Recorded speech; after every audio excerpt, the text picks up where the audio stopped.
Hello everyone, welcome back to the channel. In this video I'm going to walk you through how to get free Xbox Game Pass trial. So you can get free Xbox Game Pass trial through promotion, your account or rewards. So I'm going to share with you different methods at which you can use to get the free Xbox Game Pass trial. So the first method is to go to www.xbox.com/Game Pass, then sign in with a new account, Microsoft account. Then if eligible, you will see a $1 free trial offer. Then click on subscribe, then enter payment details. You can now cancel anytime and enjoy.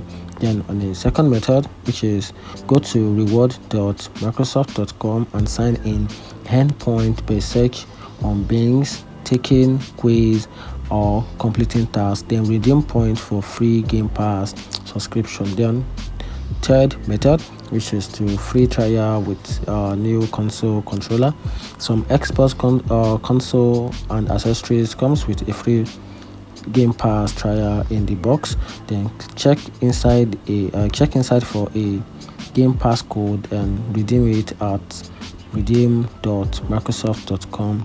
Then now you can now enjoy free Xbox Game Pass access from those three methods. So that's it. Find this video helpful, turn on the notification button and follow for more. Thank you.